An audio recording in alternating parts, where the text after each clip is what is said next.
I'm Dr. Vikas Sharma, Chief Consultant Dermatologist at National Skin Hospital.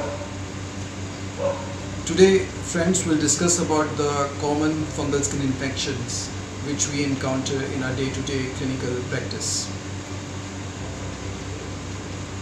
As we all are aware that the fungal skin infections have now become the most predominant dermatological disorder that we are encountering these days. There used to be other dermatological disorders that used to be more dominant a few years back, but now we all are encountering fungal skin infections the most. Not only the number of patients presenting with the fungal skin infections have increased, but also the clinical picture, the diverse clinical manifestations with which the patients are presenting with the fungal skin infections are coming up.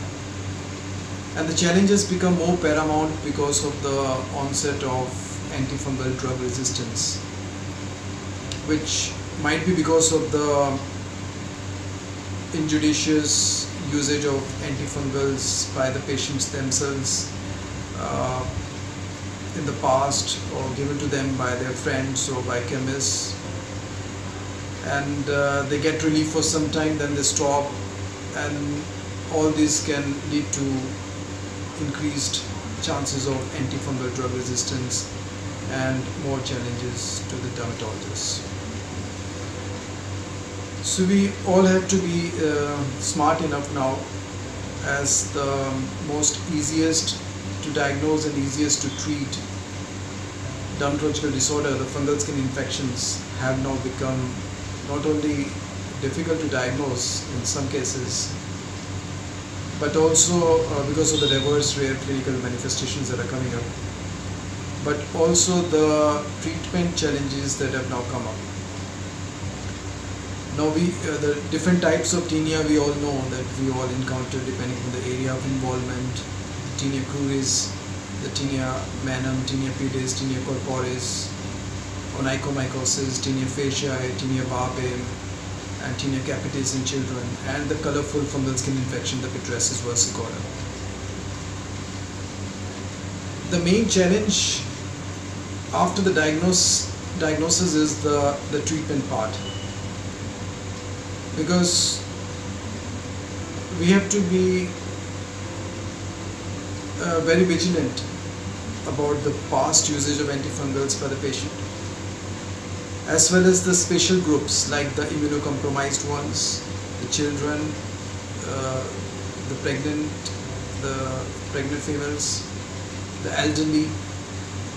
So these are all the special groups that we have to have different treatment regimes for them, and different treatment regimes for the rare types which are now coming up in increased number, like the hyperkeratotic variants of tinea, the hyperkeratotic tinea manum, the hyperkeratotic tinea pedis, and we are also noticing the hyperkeratotic lesions in patients of tinea cruris and tinea corporis also. So here we have to be innovative, using a combination of keratolytic with the antifungal, and the choice of systemic antifungals. Sometimes it's very necessary to give a combination of two systemic antifungals. The antifungal drug resistance that has come up now, it can be both microbiological and clinical. The minimum inhibitory concentrations of an antifungal drug, when they are not able to reach their specific target, leads to such types of drug resistances. So we have to be smart enough to rotate the antifungal drugs, so the chances of drug resistance are less. And the counseling part here, it becomes more important, because it's very important for the patient to adhere to or be compliant to a particular drug regime that you have started. Because if the patient breaks that in between, or he is not satisfied if the results are not coming up with the initial antifungal drugs, so he should not break the regime. He should come back to you, and then you can act accordingly.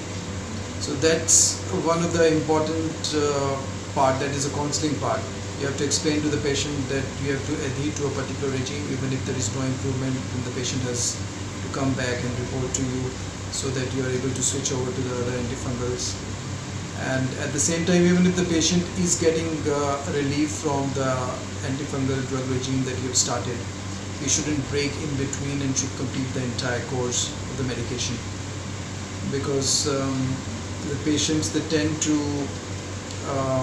whenever they get slightest of reliefs, they break the course in between and they either don't report. So the pathogenesis of the fungal skin infections, the increased incidence of the antifungal drug resistance that is coming up in the patients, they have to be explained to the patients also.